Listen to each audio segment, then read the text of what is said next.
శ్రావణ మాసంలో స్త్రీలు ఎరుగంటివారు పొరుగంటివారు అడిగితే ఈ వస్తువులను ఇవ్వకండి. అడుక్కు తింటారు, చేతిలో చిల్లెగవ్వ కూడా మిగలదు. జాగ్రత్త, లక్ష్మీదేవి అనుగ్రహం తగ్గపోతుంది. ఎన్ని పూజలు చేసినా ఫలితం అనేది రాదు. శ్రావణ మాసం అనగానే మనందరికీ ముందుగా గుర్తుకు వచ్చేది పచ్చదనం, పండగ వాతావరణం, అలాగే సిరి సంపదలకు అధిదేవత అయిన శ్రీ మహాలక్ష్మీదేవి. తెలుగు నెలల్లో శ్రావణ మాసానికి ఉన్నంత విశిష్టత మరే మాసానికి ఉండదు అని చెప్పడంలో ఎలాంటి అతిశయోక్తి లేదు.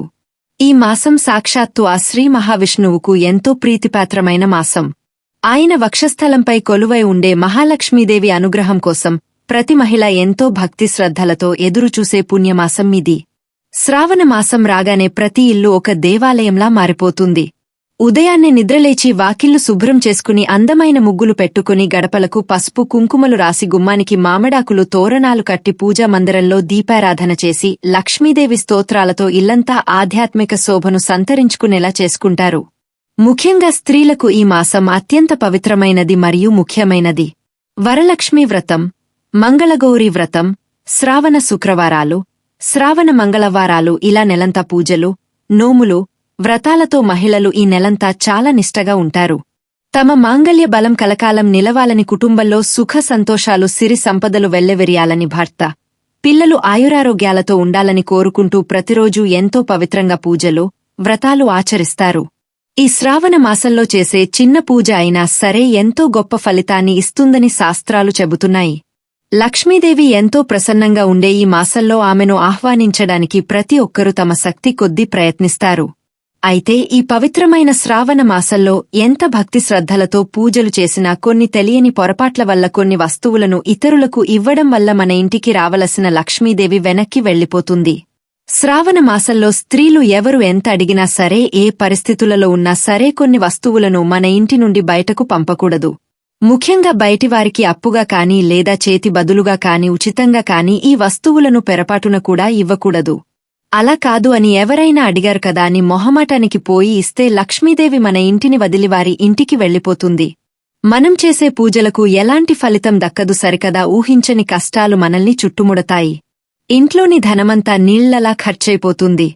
ఐశ్వర్యం హరించుకుపోతుంది. మనం ఎంత కష్టపడినా డబ్బు నిలవదు. క్రమక్రమంగా అప్పుల పాలైపోతారు. ఎందుకంటే కొన్ని వస్తువులు సాక్షాత్తు లక్ష్మీ స్వరూపాలు, మరికొన్ని వస్తువులు మన ఇంటి అదృష్టాన్ని, శ్రేయస్సును నియంత్రించేవి. వాటిని ఈ మాసంలో దానం చేసిన, అప్పుగా ఇచ్చిన మన అదృష్టాన్ని మనమే ఇతరులకు చేతులారా రాసిచ్చినట్లు అవుతుంది.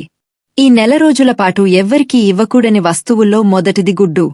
ఈ మాసంలో గుడ్డును ఎవరికైనా ఫ్రీగా కాని లేదా అప్పుగా గాని ఇస్తే మన ఇంటి పవిత్రత దెబ్బతింటుంది. మన ఇంట్లో ఉండే సానుకూల శక్తులు నశించిపోయి ప్రతికూల శక్తులు ప్రవేశిస్తాయి. దీనివల్ల లక్ష్మీ కటాక్షం మన ఇంటి మీద తగ్గపోతుంది. రెండవ వస్తువు పసుపు కుంకుమలు. పసుపు కుంకుమలు సాక్షాత్తు శ్రీ మహాలక్ష్మీదేవికి సౌభాగ్యానికి ప్రతీకలు.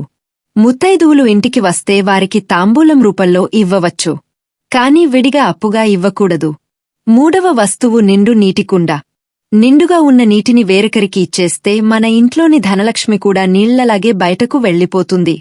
నాలుగవ వస్తువు ఉప్పు. ఉప్పుకు మన హిందూ సంప్రదాయంలో చాలా గొప్ప స్థానం ఉంది. సముద్ర మథనంలో లక్ష్మీదేవితో పాటు ఉప్పు కూడా పుట్టింది. కాబట్టి ఉప్పును లక్ష్మీదేవి స్వరూపంగానే పరిగణిస్తారు. ఈ శ్రావణ మాసంలో ఉప్పును ఎవరికైనా అప్పుగా ఇవ్వకూడదు. ముఖ్యంగా సాయంత్రం వేర, శుక్రవారం, మంగళవారం రోజులలో అస్సలు ఇవ్వకూడదు. ఐదవ వస్తువు పాలు, పెరుగు. ఈ శ్రావణ మాసంలో పాలు, పెరుగును ఇతరులకు అప్పుగా ఇవ్వడమంటే మీ ఇంట్లోని ప్రశాంతతను ఇతరులకు ఇచ్చినట్లే. ముఖ్యంగా సూర్యాస్తమయం తర్వాత ఎవ్వరికీ ఇవ్వవద్దు. ఆరవ వస్తువు పదునైన వస్తువులు. కత్తులు, కత్తెరలు, సూదులు, మేకులు లాంటి వస్తువులు సంబంధాలను కత్తిరించే లక్షణాన్ని కలిగి ఉంటాయి. వీటిని ఇతరులకు ఇవ్వడం వల్ల కుటుంబంలో కలహాలు వస్తాయి. ఏడవ వస్తువు నూనె. తలకు రాసుకునే కొబ్బరి నూనె అయినా వంట నూనె అయినా ఈ నెలలో ఎవ్వరికీ ఇవ్వవద్దు. నూనెను ఇస్తే శని ప్రభావం పడుతుంది. ఎనిమిదవ వస్తువు శనగపిండి.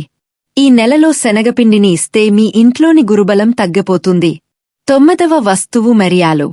మిరియాలు రాహువు, కేతువులకు ప్రతీకలు. వీటిని ఇవ్వడం వల్ల ధననష్టం, వివాదాలు వస్తాయి. శ్రావణ మాసంలో మీకు ఆవు కనిపిస్తే ఆవుకు సొరకాయను గాని, క్యాబేజీని గాని, బీరకాయను గాని తినిపించండి. ఆవు చుట్టూ 3 ప్రదక్షిణలు చేసి నమస్కారం చేసుకోండి. ఇలా చేస్తే దరిద్రాలన్నీ పోతాయి, లక్ష్మీదేవి అనుగ్రహం కలుగుతుంది.